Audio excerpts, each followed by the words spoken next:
Our,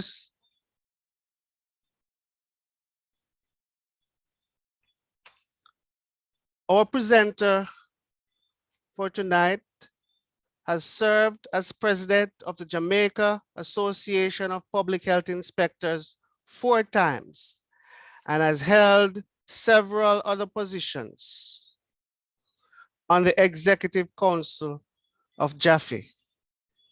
He is also a founding member of the Jamaica Occupational Health and Safety Professionals Association,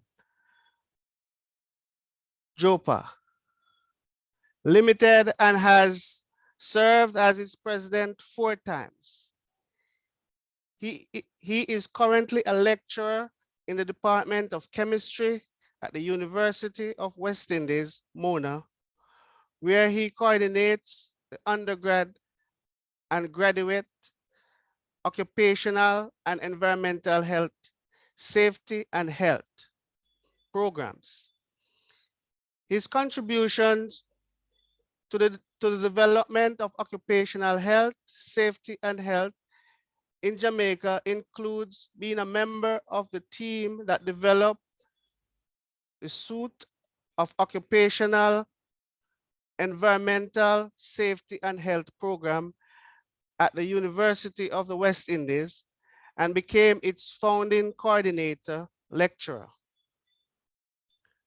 He assisted in the development of the Bachelor of Science degree in OSH at the University of Technology, Jamaica, that's UTech, and chaired the multi-partite committee which revised and piloted the NIS employment injury benefit claim form and was instrumental in its development. He has a Bachelor of Science degree from the University of Technology, a graduate certificate in industrial hygiene from the Gage OSH Institute of the University of Toronto, a Master's of Public Health degree from the University of the West Indies with a practicum attachment with the National Institute of Occupational Safety and Health, United States of America, and a PhD in OESH from the University of the West Indies. Our presenter tonight is our very own Dr. Norbert Campbell. Welcome. Welcome, Dr. Campbell. Thank you very much, Mr. Chairman. And let me say thanks to the executive and the association members for giving me the opportunity to share with you this evening. Interestingly enough, Mr. President, let me also congratulate you and your new team as you seek to take up the mantle to provide the leadership. The note said I was president 4 times, I was president 5 times, really, and of JAPHI. And JAPHI has always been close to my heart, it remains so. And so I propose to share with you some thoughts in terms of the history. Okay. And I'm gonna share my screen. You just know.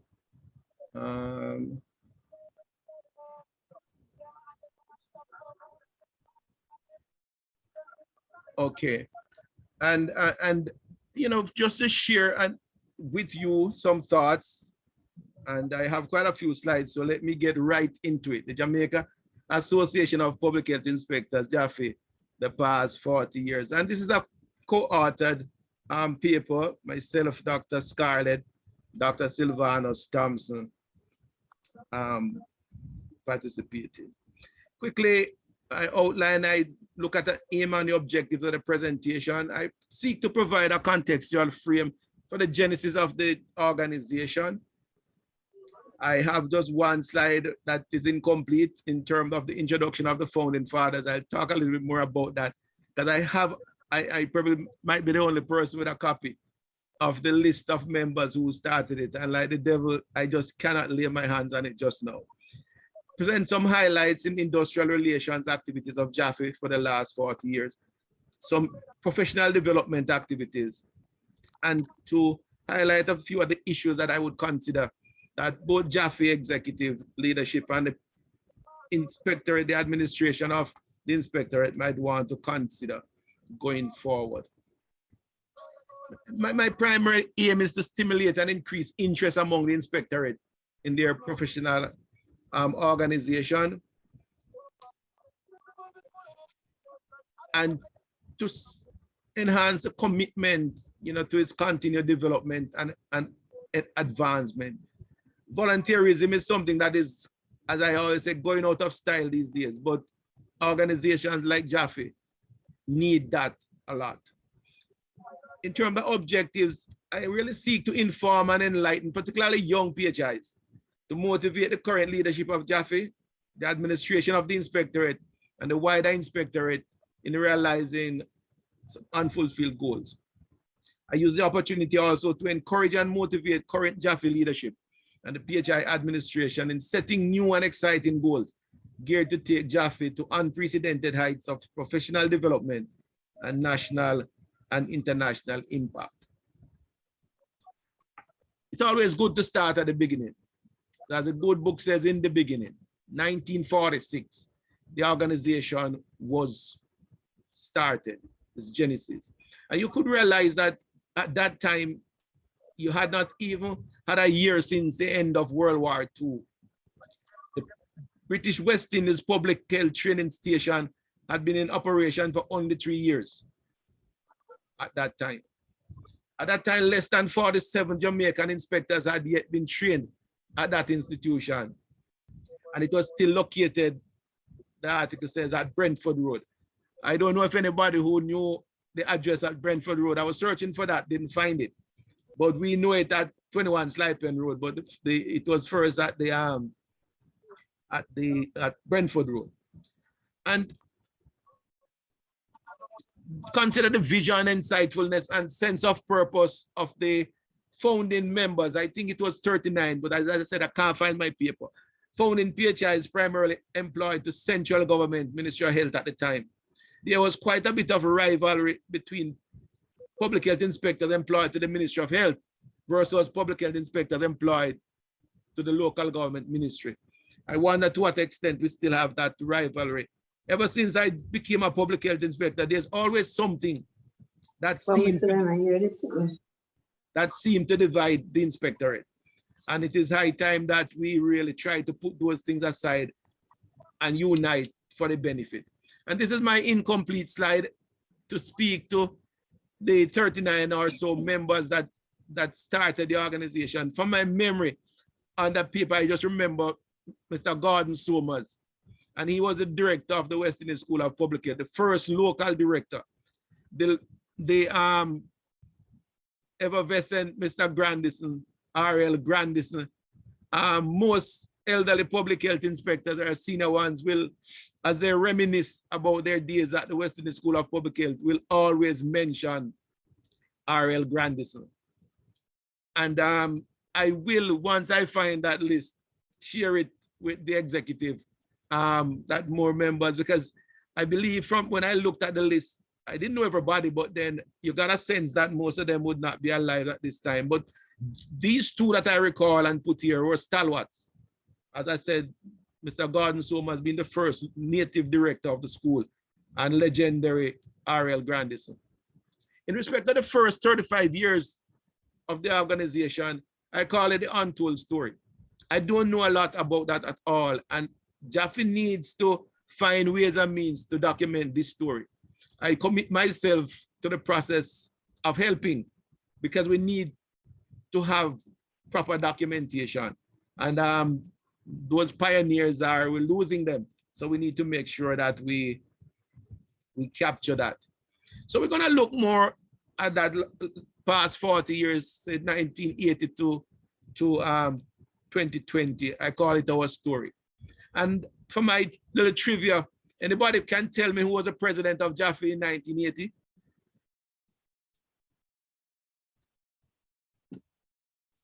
Anybody knows who was the president of JAPHI 1980? Norbert. I didn't hear that. Norbert Campbell. 1980, Lord man. I know I have moved on in age and so, but it's not Norbert Campbell at all. All right, it was Glassford Gordon. Carl Glassford Gordon was president. At that time, I was at the Western School of Public Health. Mr. Campbell. Yes. Mr. Yes. Campbell. Yeah, Good evening, sir. Good evening. 1980 October, you started first year at the Western School of Public Health. Yes, that's what I'm saying. I wasn't the president. I was at the public health school, Mr. As a first year student. Indeed, sir. Indeed. Myself also. Right. I catch the voice there. All right. So as I indicated, I look at the presentation in terms of the industrial relations activities and also professional development. In 1985, the government decided to transfer a number of portfolio responsibilities from local government to central government. And the public health inspectors who were employed by local government were transferred to the Ministry of Health. So for the first time, all the public health inspectors in Jamaica were under the employment of one body, the Ministry of Health. There was quite a bit of disquiet among some PHIs, particularly promotional prospects. There was one particular discipline that was deemed to have had, the advantage. And it was simply that those posts were created for quite a while. So all the officers who were in them were in them for quite a number of years, but they didn't have many posts. So the possibility of upward mobility was limited. So when they interspersed the entire inspectorate, they got significant movement very quickly. And it was quite a bit of disquiet among some persons, but it was simply, in my view, that was a factor. Essentially, most public health inspectors were happy with the move in terms of the one organization, because a number of problems that were attendant at the local level were deemed to be addressed that way. In 1989, after election, government changed and the prospect of returning the PHIs to local government. This, I think, was the beginning of JAPHI assuming a major leadership role about 1989. There was strong lobby for PHIs to return to local government versus PHI's effort for their retention in the Ministry of Health. JAPHI had meeting at the level of the Prime Minister, who was the Honorable Michael Manley, who deferred the decision to the respective ministers, namely Minister of Labor, Minister of Health, Honorable Easton Douglas, and the Minister of Local Government, Honorable Ralph Brown. And so there were several meetings between JAPHI representatives and those ministers. Ultimately, the decision was taken that the PHIs would remain in the employment of the Ministry of Health while providing services at the local level. So a major victory for JAPHI and the professional development of the inspectorate, I would beg to submit, started there.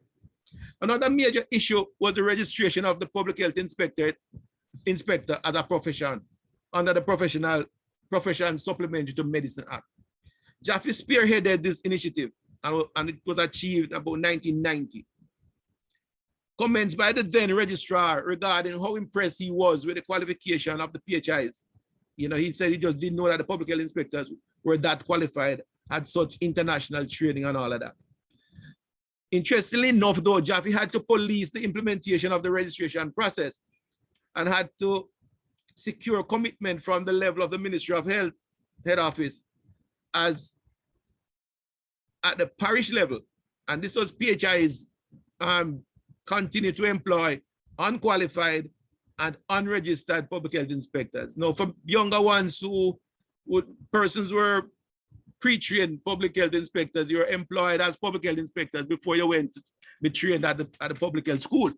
And so some parishes were continuing such a practice of having untrained initially and also unregistered officers practicing. Currently, JAPHI is the largest professional group registered under that act. Now, interestingly enough, the registration under the Professional Supplementary to Medicine Act, it dashed expectations of some public health inspectors regarding the registration process. A number of officers felt that they could, once registered, provide their service wherever they felt like while being employed by in their respective posts. And that was a no-no, because unlike many other healthcare professionals, the public health inspector has a 24-hour job to protect the public's health. So you can't divorce yourself of it at sometimes. In 1991-92, JAPHI assumed the role as sole bargaining unit for the public health inspectors. Now, at the time, JAPHI challenged a rival union for bargaining rights for PHIs and won that. And so JAPHI submitted its first claim for public health inspectors, 91-92. Interestingly enough, in that financial year, 2 claims were submitted for public health inspectors. But needless to say that the claim that was addressed was the claim from JAPHI having secured bargaining rights. Commendation of JAPHI by chairman of the Permanent Salaries Review Board, the late William Isaacs, for the quality of its submission. Is his exact words, I quote, "This is the best that I have heard. Why have you not been representing yourselves?" And notable inclusions in that claim package, you had journal allowance, uniform, and that's what we take for that. The time inspector was not uniform. Blazer for official occasions, which we still haven't had. Protective and supportive gears. And later, professional development fund came a few years ago, which has helped in terms of hosting training sessions and conferences. JAPHI presented a non-salary issue to the Permanent Salaries Review Board at the time. Problems with the organizational structure of the inspectorate. And you'll notice that from time immemorial, there's always been problem with the organizational structure of the inspectorate, and secured a recommendation from the Permanent Salaries Review Board to have the Ministry of Health, Ministry of the Public Service, to look into the matter. And when this was addressed, 93 public health inspector posts were upgraded. That's a major achievement there for JAPHI again. JAPHI has a uniform group. Oops. Now, there was extensive consultation among PHIs island-wide regarding the color, the design for the uniform, and the agreement was reached as to what the color would be, or at least so we thought. Agreement reached with Ministry of Finance and the Public Service for the provision of uniform material and tailoring allowance to PHIs. It was 1989-90 contract period there. Sustained negotiations for PHI to have a blazer as part of their uniform for official occasions, but this was never been supported by the government. Notwithstanding, JAPHI organized the production of blazers for public health inspectors, and several PHIs have obtained blazers. And you would have seen them at conference in their JAPHI blazers. That's something that JAPHI needs to try still continue in terms of having that as we continue to negotiate. The Western region was the first to have had the uniform agreement implemented. Remember, Clarendon was the last parish. JAPHI had to negotiate payment in lieu of material for the Clarendon PHIs due to the amount of uniform material that they would have been entitled to at the time when it was implemented. JAPHI might want to organize the production of blazers, as I mentioned, even at the expense of members, while continuing efforts to secure through collective agreement. Now, needless to say that there are serious concerns regarding the wearing of uniform by some PHIs and what some PHIs, wear as uniform. I remember one chief told me that one female public health inspector came to work in her pants. The blouse material was used to make the pants, and the pants, the dark brown material was used to put a stripe on it, like a police stripe. And that was what the officer was wearing. I've gone to JAPHI conference, I see persons, both male and female, but honestly, primarily the female, using the shirt material, the blouse material to make a dress and trim it with the brown one. So that's something that we need to look at. I remember the learned Baliga that did a report on the inspectorate in 1981. He said that although the public health inspectors claim to be professionals and want to be recognized as such, he wasn't satisfied that they understood what professionalism meant. And that has, stayed with me for a long time. I mentioned the Edwin Jones Salary Review Committee as one important work that JAPHI was involved in. The terms of reference of the committee included establishing pay differentials between and among health sector groups.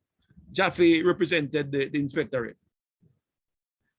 Interestingly enough, the cause of the public health inspector was hindered by an outdated promotional bar.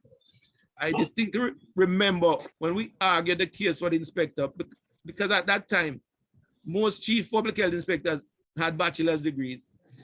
And I remember the chairman said, that is good, that is commendable. But when I look at what is required, it is a diploma. And therefore, that's what we have to use. Nevertheless, PHI has benefited substantially from the recommendations of the committee. Basic salary for each grade of the inspectorate increased by over $100,000, 93-94. And that was really significant for the inspectorate. The PHI's entry pay was ahead of several health sector group members at the time. Interestingly enough, several PHIs who had left the service rejoined after that time. The inspectors has always been involved in various job sector classification exercises. The Coopers and Libran health sector job classification exercise was one of them. So it's a very painstaking exercise. And I remember there were some officers, I don't try to call names lest I get into trouble, but there was, I remember even Mrs. Pauline Ellington out St. Thomas in Kingston way in the night. And then she had to go home, you know, in the night and so on. That's why I came, I get it fast, not take long. People were coming from all over the island. So like every 2 or 3 days, then we ask their box of gloves. All right. So that weekend, I have to try to remember to leave it out.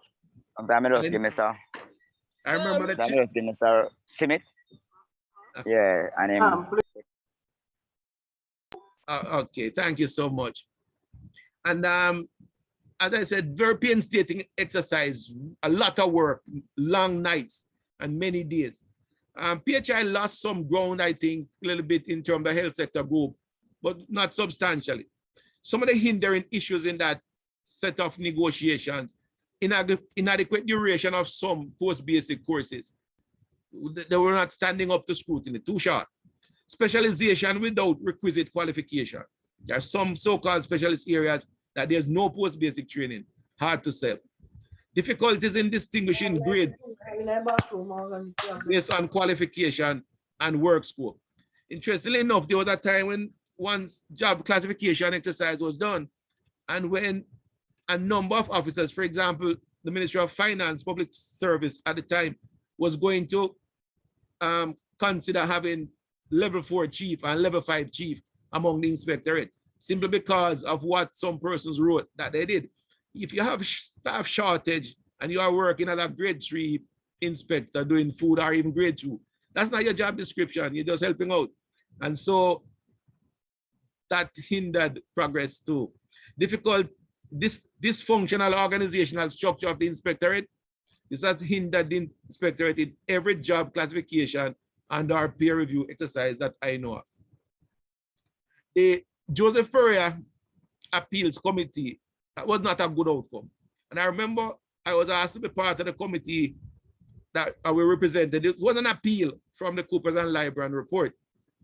And interestingly enough, I remember the gentleman, the rep from Price Waterhouse, he said to the group that if he had a problem, boy, he would ask the JAPHI team to represent him. But notwithstanding that, we did not achieve much because lo and behold, in that meeting, I think Dr. Scarlett is angry even to this day. What they did is that the jobs that were assessed with JAPHI's oversight, administratively, they identified supervisors of those persons to reassess those jobs and score them. And I remember Mr. Pereira, he said, I hear you guys and I listen to your case. But look, this is like, so for example, I'm not speaking on any parish, so I'm just saying this is St. James. JAPHI report says the score should be 4. The supervisor, St. James, says 3. This is St. Thomas. The JAPHI support is 4, the appeal. The supervisor says 3. And he would go on and show you. He says, you are union, and I understand where you're coming from, but these are the practitioners. So what happened there, ladies and gentlemen, is that our own people, not realizing that when I assess you, I am also being assessed by somebody. And we did a good job of marking down each other. And as I said, the rest is history. The health sector reform, 1999, 98, 99 was a major issue that JAPHI was involved in. The consultative process went very well. And you had intimate involvement of JAPHI with PAHO-supported consultations. You have the UNA Reid report, report 1 and 2. And JAPHI met with her. And there was essentially agreement in terms of the merged portfolios of the head office. Subsequent discarding by the Ministry of Health of the entire agreement. Minister then put qualification for post proposed for the environmental health unit and the region were very generic, and none was exclusive domain of PHI. So what it meant that the PHI, the highest level of professional development for the PHI was to the level of chief at the parish. Now JAPHI waged a war on this major fight. There were 2 national strikes, 1998, 1999. We had retaining of legal counsel, the learned Lord Anthony Gifford.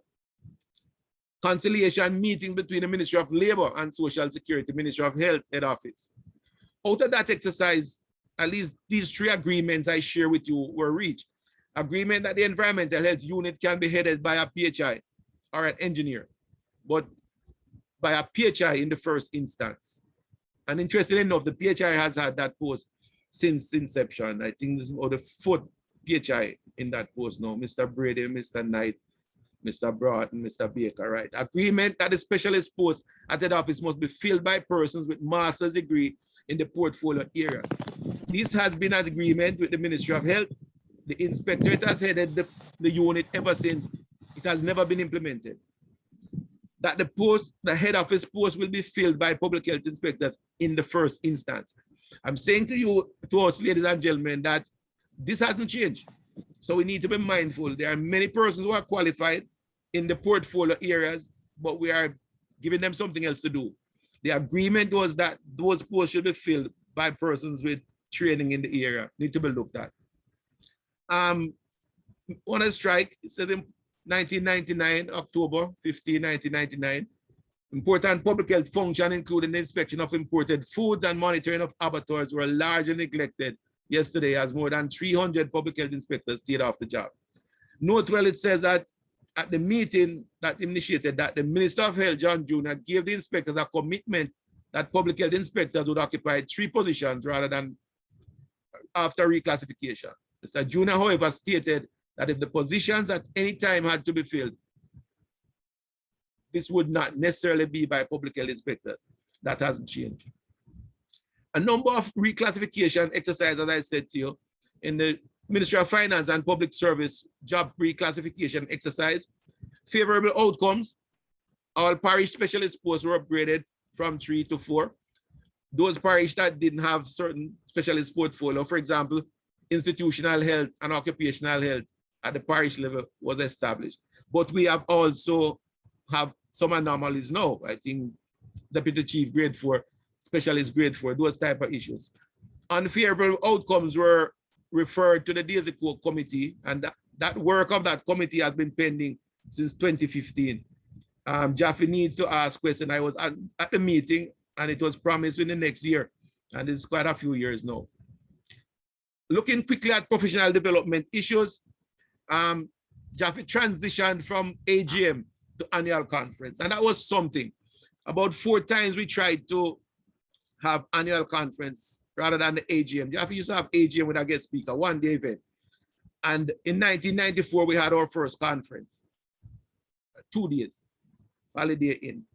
And we also had persons bringing family members, you know, wives and husbands. And it was not just to enjoy the property, but we asked them that we had persons coming for the opening ceremony because we were very weary of the numbers we have for the cameras. We have grown substantially. Conference now is an annual event. Even with COVID, it's still not stopping JAPHI from having conference now.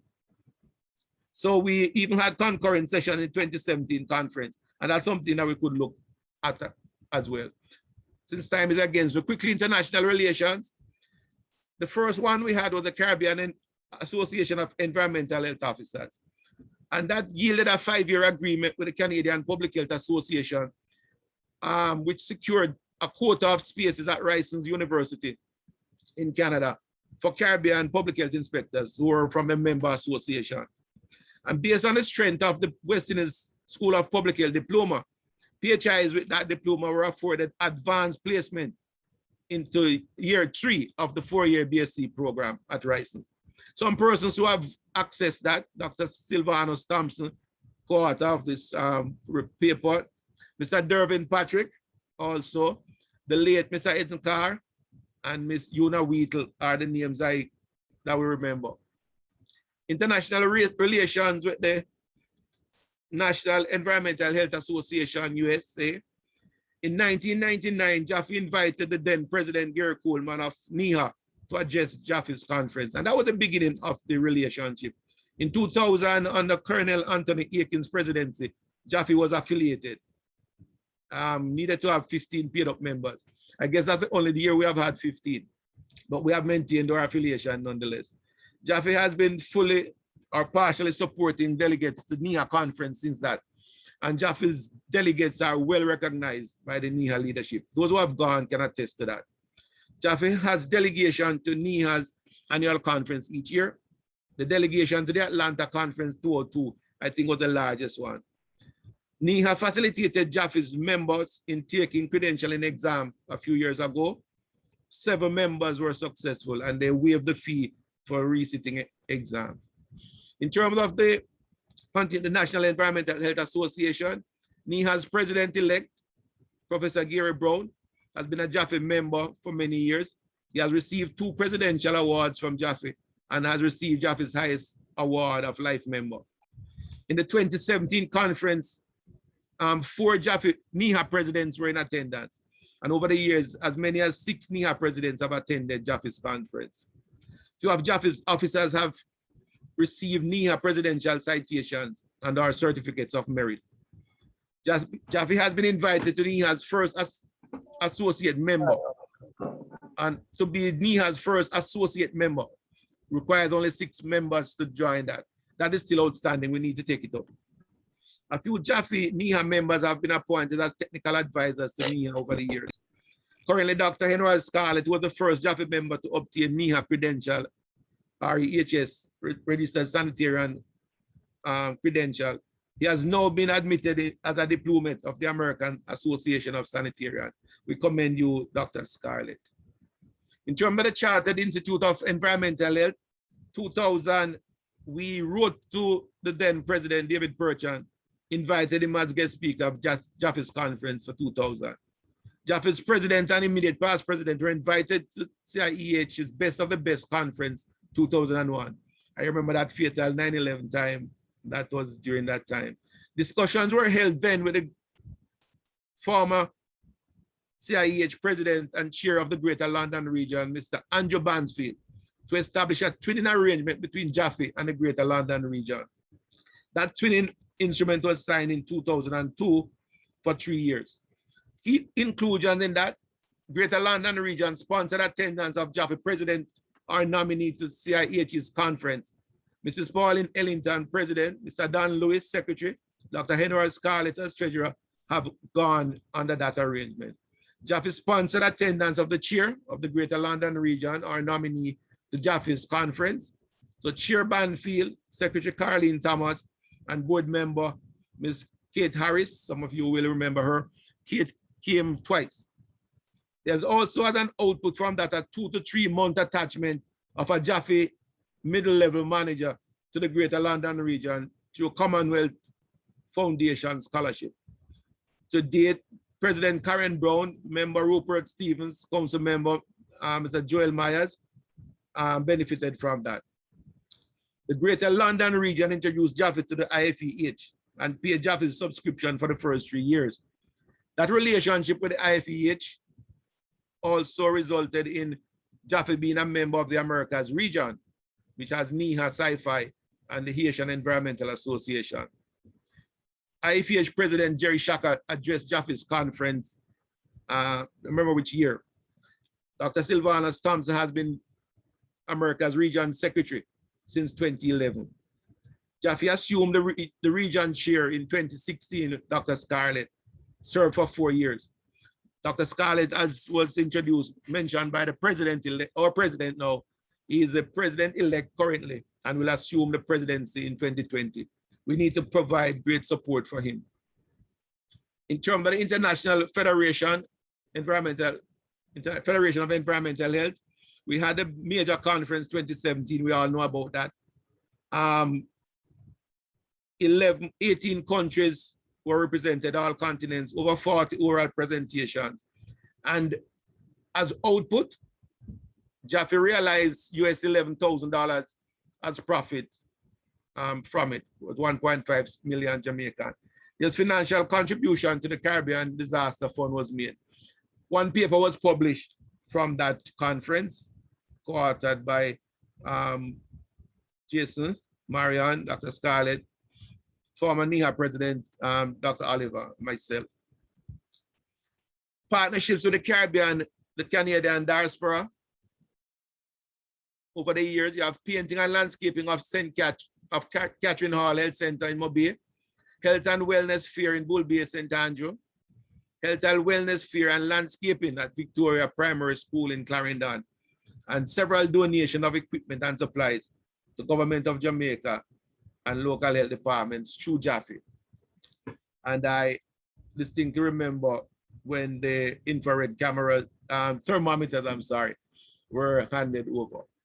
JAPHI has also provided life membership to several members, and that's the highest award that JAPHI offers.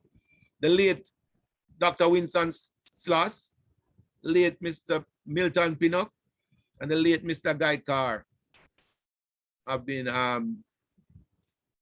thus awarded. Dr. Sylvanus Thompson, Mr. George Wright, Professor Gary Brown, who is now president-elect of NIHA, Mr. Basil McFarlane, Mr. Herbert Cook. Those are the current life members. And I share with you a few closing thoughts. In the area of this industrial relations, JAPHI and the Inspectorate Administration need to take a serious and objective look at the organizational structure. Tendency for increased number of levels has not helped us well. Each time JAPHI just want more posts, more levels. I think we are at about a proposal for level 10. And if you notice that when finance spread the money, there's no difference between grade 1, grade 2, and they're just too near. And with increments, they are overlapping. We have, through the International Federation of Environmental Health, international linkages. We can look at what happens elsewhere. And maybe we need flatter organization. The outdated promotional bars have not helped us either. We need to be bold and establish relevant and realistic promotional bars. There was a bar that was being used and many persons conformed to it. And I learned that subsequently it was challenged, and the Ministry of Finance and the Public Service said that what we have is what we use. And so some persons got appointed that normally would not have otherwise been. I'm not sure where the promotional bar issue is, but it needs to be established. And we have lost a lot of benefit by simply being timid in implementing futuristic bars. Review and update current postgraduate requirements in the promotional bar. Establish consistent and comparable requirements for various disciplines, all disciplines. There are some specialist areas, as I said, that don't have any specialist training. We just call them special and nothing is special about it.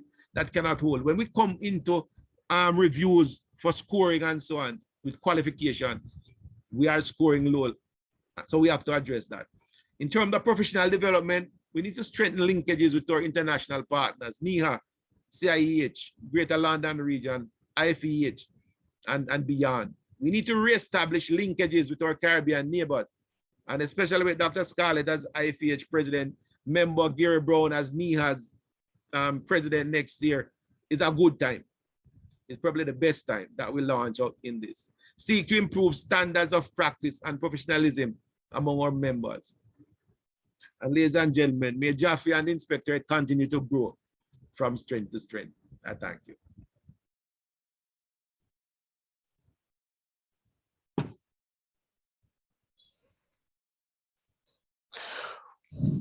Wow, wow. Thank you, Dr. Norbert Campbell, taking us down memory lane. JAPHI has accomplished a lot over the years, and it's all documented there. Wow. Thank you for a great presentation, very informative.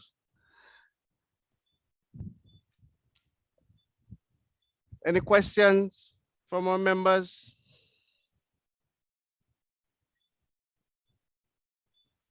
Yeah. We have certainly come a far way. We had a brilliant pass. A lot of hard work to get us where we are. Want to say thank you for being a part of that too, Dr. Norbert Campbell. And we look forward to move into the future with some of those suggestions. And also Dr. Henry Scarlett, as you say, he's a co-contributor to the presentation.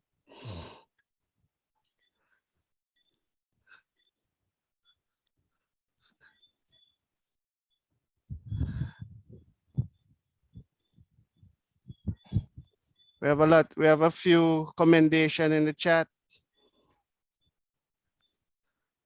Excellent job, Dr. Campbell, eye-opening presentation.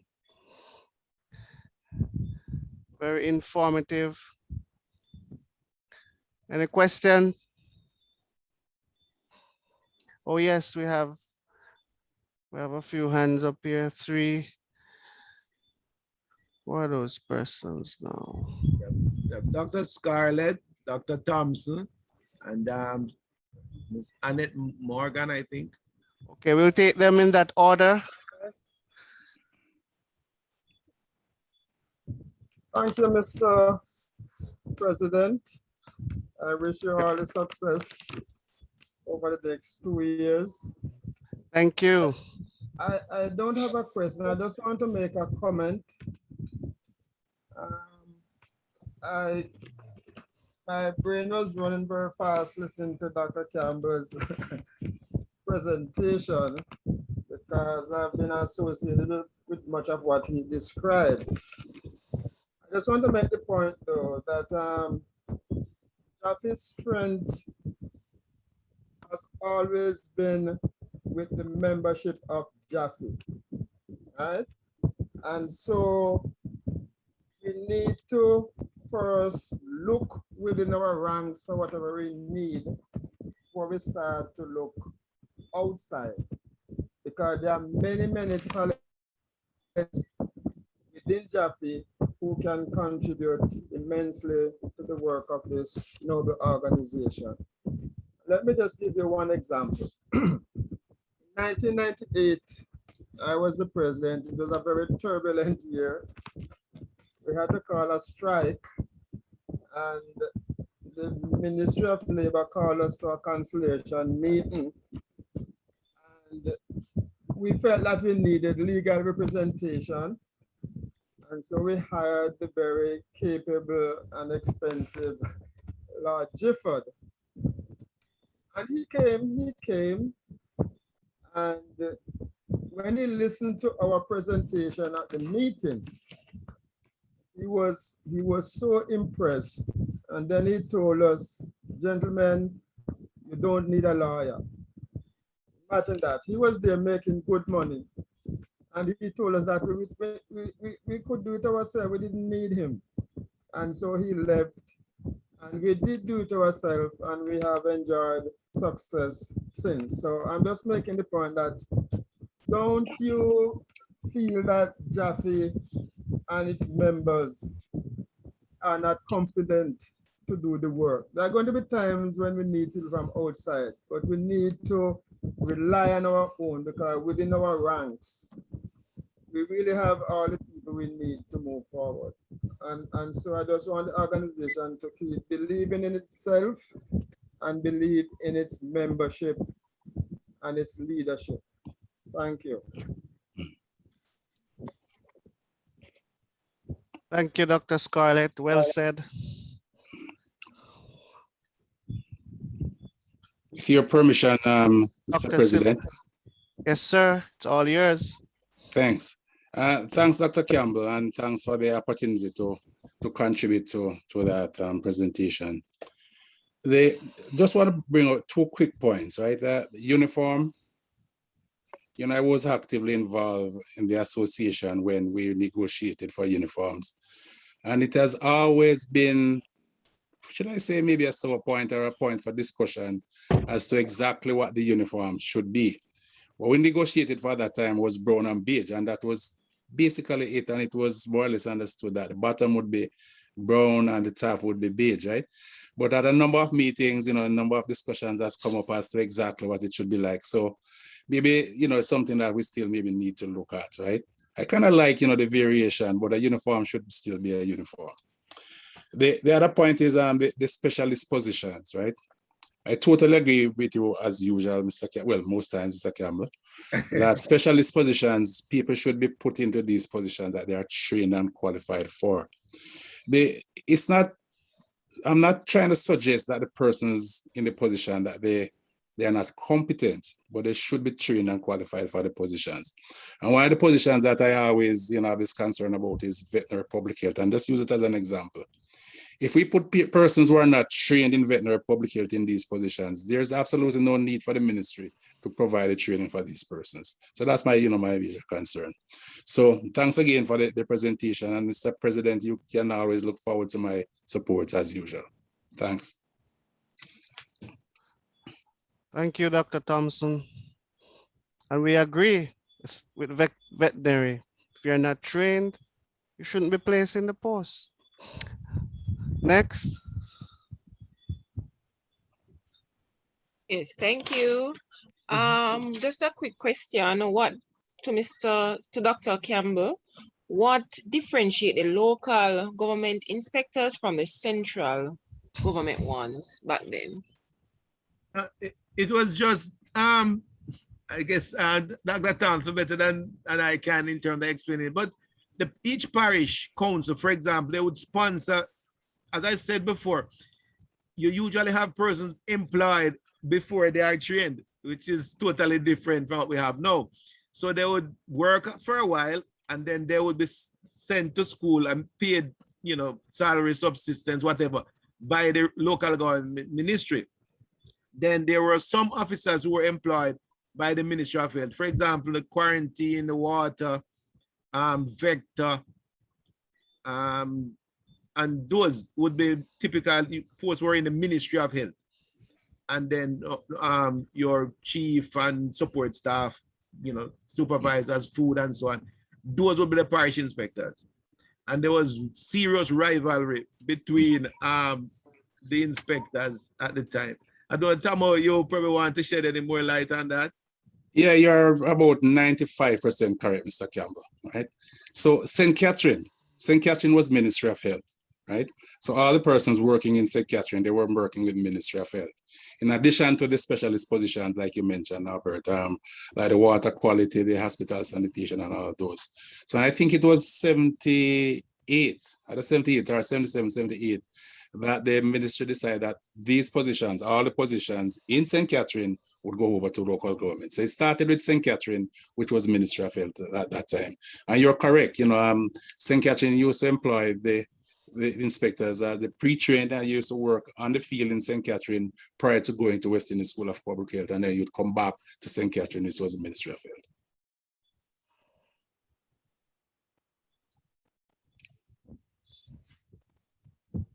Thank you, Dr. Thompson, because I am learning. I didn't realize that St. Catherine was run by Central. So what it is, the Central Board of Health took it over from Parish Council?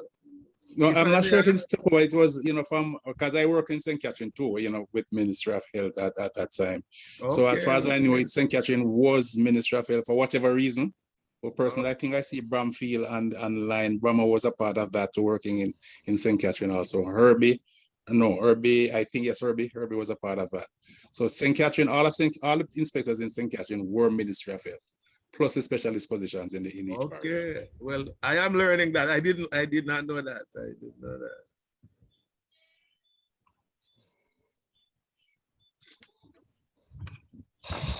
Oh, so we have two more.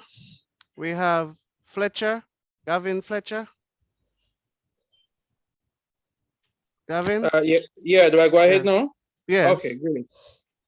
Good evening, everyone, and wonderful presentation, Dr. Campbell. Now, I heard the comment about training for the specialists, and I couldn't agree with you more because it has always been a concern of mine that some of the specialist posts, well, I mean, for veterinary, there's actually a training that exists wherein persons can, you know, complete that training and are qualified for the veterinary post. However, no such training exists for the vector control post, food safety, and well, you know, some parishes have the institutional health and the occupational health and safety, although I think master's program do exist for that. Now, I think one of the things that perhaps the organization needs to do, in collaboration with the University of Technology or, you know, whomever, probably West Indies School of Public Health. Well, that doesn't exist anymore, but School of Public Health is to formulate some of those training programs so that we can even use this as a bargaining tool for advancement of specialist posts. So that's just something that I think needs addressing, because if we keep on and saying we don't have these training in place, then eventually perhaps government will not see the need to honor these specialist posts. So that's just my 2 cents on the point. Thank you. You're very right, Mr. Fletcher. It's not a question of maybe. If you can get someone to do the job without the qualification, which is something that, you know, Dr. Thompson talk about, you know, a lot, because what you're doing, you're sending the wrong message. And although you might think that you are doing it because you don't have any trained person, but you can seek to ensure that you get the training by stipulating that the persons cannot be appointed without it. And then you put up the fight to get the training. Because once you appoint someone without the qualification, it's a slippery slope. And you might not be able to get that training again, especially in times of, you know, austerity, where resources are scarce. As managers, we have to be very, very careful. I agree. And I want to add that I think the training for vector control, port health is now at the University of Technology. I think I will take IPP, Karen Brown. Karen Brown. Hi, good evening. Thank you very much. Yes. The floor is yours. Yes. I think Wayne, can you mute your mic, Wayne? As soon as that person. What kiss? No. Can you mute your mic, Wayne? Can the host mute him, please, if he doesn't know if his mic is open? I don't have, okay. He's muted. Okay, all right. thank you. Mm-hmm.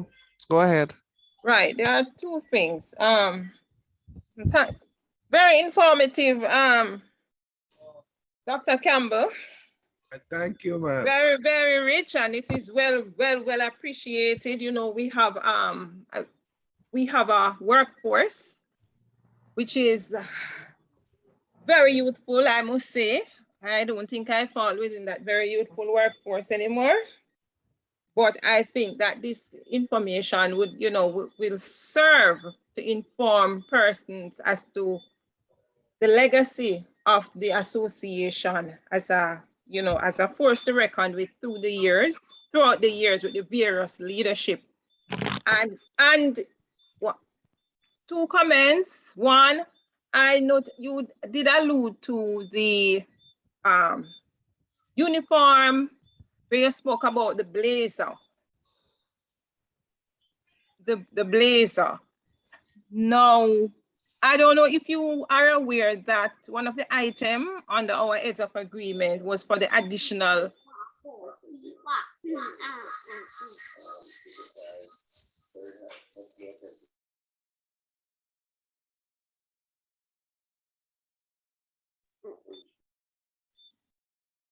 was for the additional 2.5 yards of brown which would be used to, we would use it to make blazers for official purposes. So I think that it's a very good venture for us to look into that, because unless the parishes are saying that they are not in receipt of that, that was an agreement, and to the best of our knowledge, that extra amount of material is being provided for the purpose of making blazers. So I think that what we can do is come up with a standard design and take it from there, whether or not we, organize from a centralized level to have them constructed, or, explore other means. So that is well taken. Now, as an association and as a public health inspectorate, I think one lesson for us to take from all this is that if we are divided as a public health inspectorate, as they say, together we stand, divided we fall. A kingdom divided against itself shall not stand. I think there's, those who are in the church can craft it better than I am. But if we are really divided against ourselves, whether it be as an executive council or as members of an association, if we are divided, we cannot progress as much as we would want to progress. So I would say that, one of the best strategy that we can try to go forward with is unification. And of course, as it relates to leadership, how we treat leadership and the level of respect which we give to leaderships within our organization, I think that is something that we need to look at from where I sit, and I have sat. So we all know that there are always power struggles, but how we go forward in treating with leadership, regardless of male or female gender, I think that is something that we could strengthen in going forward.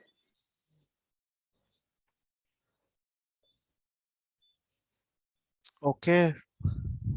Thank you for that, Karen Brown, our immediate past president there. You want to address anything in that, Dr. Campbell? Okay, I just want to say that what we need to be mindful of is that we need to be alert and aware and of the issues. Don't take things lightly. There are sometimes some assignment would come and we treat it very lightly, administrative wise or whatever. Then when the result comes and we realize that it's not favorable, it is at that point that we seek to try to put up a fight. I distinctly remember one time there was some assessment being done by the Ministry of Finance. Because, they're always doing that. And they looked at particular jobs. And I remember St. Anne, Clinton Scarlett. He, as a water quality inspector, he was given a form to fill out. And he was smart enough. He said he's not filling out any form by himself. He has a job description. And it should be the same for all the water quality inspectors in the country. And he was instrumental in organizing a meeting with his colleagues so that they have some common submission. And I remember one senior officer was telling him at the time if he thought that anybody would be trying to trick him. But as I said to you earlier on, one such exercise they were going to, and maybe Sylvanus can help me with it, because I remember it was that there were some parishes that they were going to relegate some chief to grade 4. So I had some grade 5 chief and grade 4 chief because of what was submitted to the Ministry of Public Service, Finance and Public Service. So all I'm saying, and even in the appeal with Mr. Joseph Perrier, as I said to you, Dr. Scarlett, might be angry even now because that was probably the best kept secret where persons were scoring down their colleagues and apparently they didn't tell anybody. But I was scoring you down and the next one above me was scoring me down and then everybody got scored down. And we lost serious money in my humble view out of that. So I'm just saying that we need to be mindful of what we're doing, pay full attention to it when the issue is on the table and not trying to wait until decisions are made. It's harder to fight at that time. Dr. Campbell. And yes, Ms. Brown. No, I was reflecting. I believe that was the same time when, for example, the regional food safety positions would have been reduced from a level 4, from a level 5 to a level 4.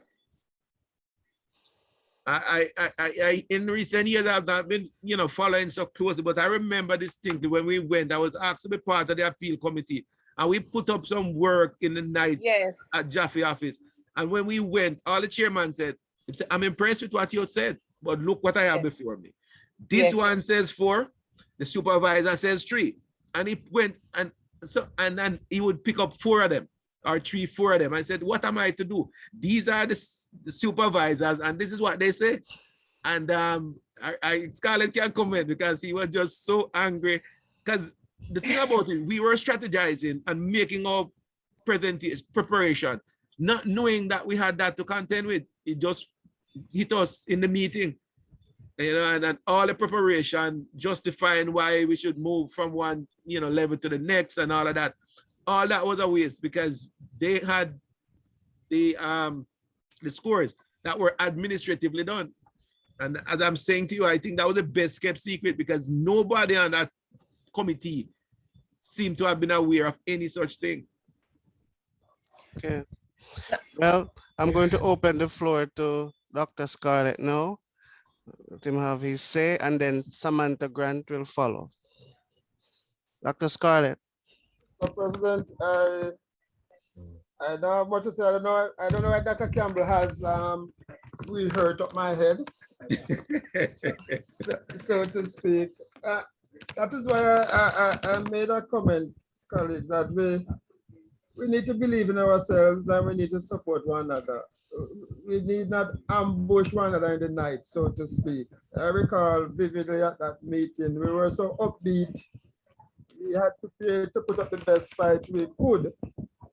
But when we were told what had transpired, and that the same people we planned to fight for had already marked down their colleagues. So what could we do? And they didn't tell us.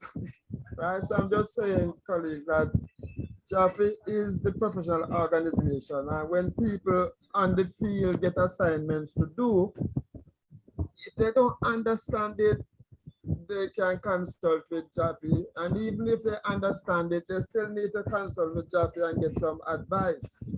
It doesn't mean that consulting with JAPHI, you're going to necessarily tell your superiors that you have done so. But there are ways in which you can reach out to your professional organization and pass on information that they can use to their benefit. But when you sit down and do what you think is best to do, and then you leave JAPHI, the professional organization, now in a spot where it can't really undo what you have done, right? So I'm again making a special appeal to all of us that we have one organization. We need to trust ourselves and we need to rely on ourselves to solve our problems. And believe me, JAPHI has the talent, JAPHI has the capacity, JAPHI has the capability to address many or most of the problems that public health inspectors face. We just need to be honest with the organization and seek guidance when necessary. We don't want to have a repeat of some of the things that took place in the past as we want to move forward. So that's all I want to say, Mr. President. Thank you, Dr. Scarlett. I will remind persons you can fill out the form that is posted in the chat, the Google form for the assessment of the presentation. It will also indicate your presence at the training. So please remember to fill out the form that is posted in the chat.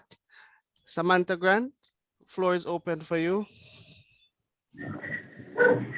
Greetings, colleagues. First of all, I want to thank Dr. Campbell for that insightful presentation. It is indeed true that in order, we need to know where we're coming from as an association in order to help us to propel to where we need to be. And so I learned a lot from his presentation, a lot of the information I wasn't aware of. So thank you, Dr. Campbell. I want to follow up on the yes, sir. I want to follow up on the comment that Mr. Fletcher made. He indicated that we need to identify means of training persons in the specialist areas. But in the meantime, I am wondering, he identified at least 2 or 3 areas that we currently have training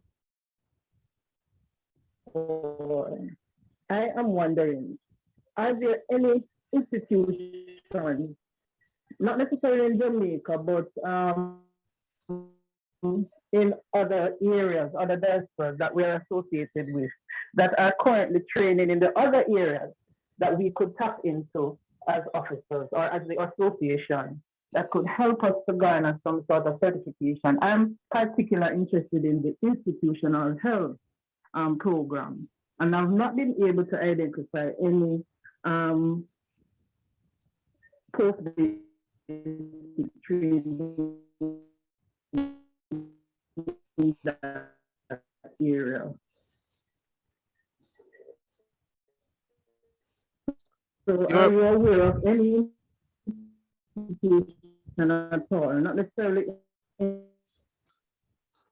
Samantha, you're breaking up. Okay, Mr. President. I think she's Samantha, you're in and out. But are you trying to ask if there are any training institution offering training in institutional health, locally or international? That is the question. What I would suggest, Mr. President, is that we have international partners, and we need to capitalize on that. I remember exploring with the Chartered Institute of Environmental Health UK. For example, the WHO, the WHO Center for Port Health is run by them. And so we could look at, for example, the port health and quarantine people, what kind of offering we can get there. And so maybe PAHO will be prepared to support. We could bring in resource persons that we can train more persons. But because of our international linkages, we're not in the box by ourselves anymore. We can reach out, and with Dr. Scarlett, eminent president of IFEH, we need to seek to capitalize on that, because you have access to partners all over the world. And so we don't have to necessarily reinvent the wheel. We can, for example, if you remember I mentioned the Commonwealth Foundation scholarship that we used to have with Greater London region. That same approach could be used to identify specific training, because it was like a 2 to 3 month window. But we need to, I think JAPHI need to start to work on that international partnership issue and strengthen it, that we can, because JAPHI has many times been leading administration, and nothing is wrong with that. JAPHI is a professional body, and therefore I just want to see a good relationship between administration and JAPHI leadership, that both can just work hand in hand in the interests of the inspectorate, because the objectives are mutually inclusive. So that would be my thought. I don't remember, Norbert, if you remember when we had the sit down with the president of NIHA, Dr. Scarlett, myself, and yourself. But at the time, the training offered, we would have to fly the officers from the country into their country. I don't know, well, probably with the COVID now, in a lot of things on the internet, we probably be in a better position. Indeed, right, we're indeed, probably in a indeed. better position. So I just want the members to know is that like we haven't been trying, but we have sat down with the president from these external our partners, and we have had the discussions, but there have been barriers at times. But we can look to great changes for the future. So we'll take that on, of course. Any other question? Can I just make one comment, Mr. President? Yes. All right.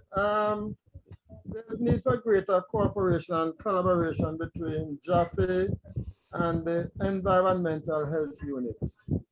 Now, there's a difference between JAPHI and the Public Health Inspectorate. I know, for example, that the EHU have regular meetings with public health inspectors as public health inspectors, right? But there need to be scheduled meetings between JAPHI and the Environmental Health Unit to deal with matters at JAPHI level. So I would love to see that implemented, where we see JAPHI as JAPHI having distinct roles, right? And so we can get things done at the JAPHI level, right? While at the same time, the different public health inspectors within the regions and the parishes meeting with the Environmental Health Unit can also get things done. But there's need for JAPHI to move forward and to interface with the unit and the management of the health services as JAPHI, the organization. Agreed. Well said. Mr. Karen, yes. Mr. President, may I just? The floor is yours, Ms. Brown. I just want to make a little input. Okay. Right. So up to recent times, the only thing we can do is to strengthen.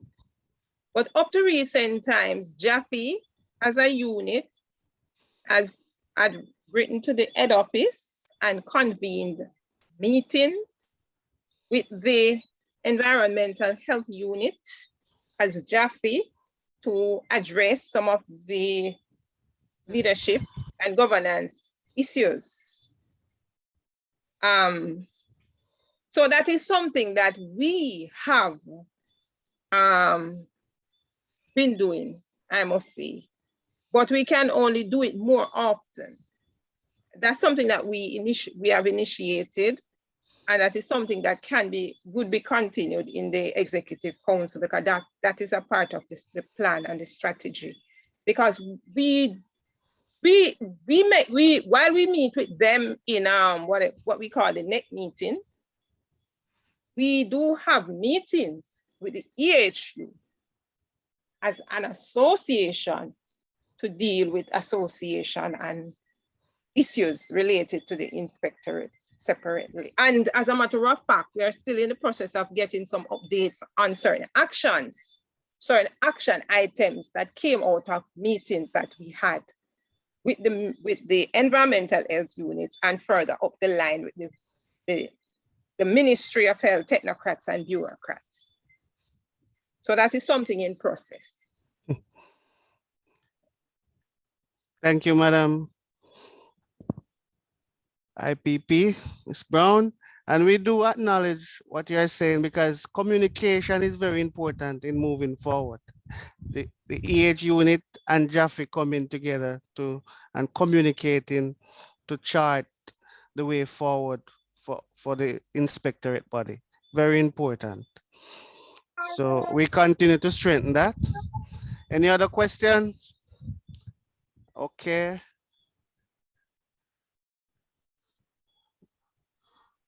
All right. I want to say thank you again, Dr. Norbert Campbell, for a very insightful and relevant presentation at this time. We went down memory lane, and I see a lot of our officers appreciating the journey from then to now, the last 40 years. Thank you, sir. We look forward Thank you for having me, Mr. President. And as per usual, I commit my support to your new executive. Anything I can do to assist, you know, you can count on me. Yeah, man, we will be talking. You take care. Thank you. Okay, thank you too. Good. That concludes our presentation for this week, Public Health Inspector Week, as we celebrate and under the theme, strengthening environmental health, lessons learned in the pandemic. And I know we have learned a lot of lessons, and we can only use these lessons to strengthen our resolve moving forward into our profession. What, I miss a question in the chat? Who says that? COVID may have. Are you seeing that, Dr. Campbell? Dr. Thompson has his hands up. Take the floor, Dr. Thompson.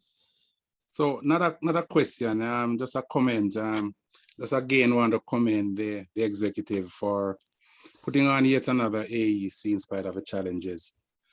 The theme was a really relevant and great one. But what I want to see from the executive is that this theme is not only used for the conference, and after the week is over, then the theme is done, right? Lots of good suggestions came out. I listened to Dr. Ennis's presentation, for example. So I'm hoping that the current executive under your leadership, Mr. President, will take on some of these challenges, some of these promises, if not, right, and some of these suggestions as we move forward. So let's not just make this a theme for the conference, but a theme moving forward. Thank you very much. Thank you. A theme for action, Dr. Thompson. Yes, a theme Agreed. for action. Agreed. Yes, agreed. And we endorse that. And I have some highlights here, announcements. Please remember to take advantage of your 30% discount at the Adam and Eve Beauty and Spa there in Kingston. Just bring your Ministry of Health ID, whatever package you may choose, 30% discount. Please also look out for our highlights in the Gleaner. As we have been endorsed by the Ministry of Health, you can go on their website and you will see videos from our director, hopefully soon to be up, our IPP Karen Brown and myself. We had engaged the Ministry of Health to have some promotional videos, including our director and the president and president-elect. So interviews throughout the week. And I must also commend Manchester Health for their charitable one of $50,000 with our Jerusalem dance competition, just to add some fun and excite our young officers to be engaged. Manchester Health, congratulations on winning the Jerusalem dance competition, $50,000 to your charitable project. Commendation to them. Also, big up to Jamaica Broilers. They came on board. They supported our Public Health Inspectors Award. So big up to them, and we welcome their support. We also want to mention that tomorrow, our IPP Karen Brown will be distributing 8 tablets to, as you know, every year we do a charitable project, and this year we'll be distributing 8 tablets to the St. Anne's Primary School. St. Anne's Bay. St. Anne's Bay. Sorry about that. Thanks And for it's the not correction. and it's not prescription tablets. Okay, so assist with their connectivity to the internet in terms of their Alcatel. learning. Alcatel, they are. That's a brand. Okay. So I want to say thanks to everyone who have made this, to our partners, NIHA, PAHO, Ministry of Health, and the other international partners, Dr. Sylvanus Thompson, and everyone who have made this week a success.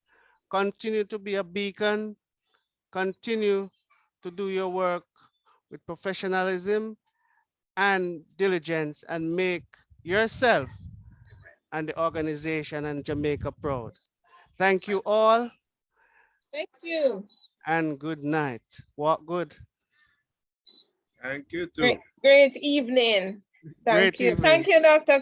Campbell, Scarlett, and Sylvanus for putting together that wonderful presentation. Welcome, thanks. Congratulations to all our winners on board, Mr. President. Yes, we have some of our PHI awards. of the year. Yes, we have some of. Okay, look out in the Gleaner. All the public health inspector of the award, of the public health inspector of the year awardee, and a food safety, Sylvanus Thompson Food Safety Awardee, along with all the parish nominees.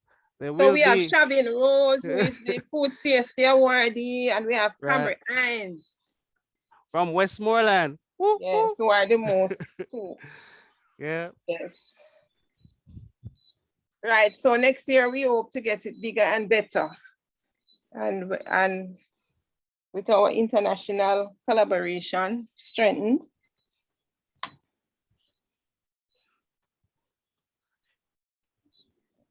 And COVID behind us.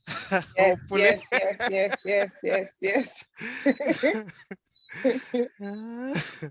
Yes, next year we'll be collaborating with the IFEH, right? Yes, no? Mr. Cook is online too, our life member, newly minted life member. We notice he's there, just helping you. Welcome, Mr. Cook. It's the end, but welcome.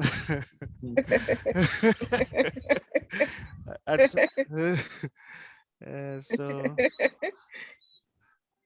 Yes, yes. All right. We see nobody wants to keep the Sabbath this evening, but it's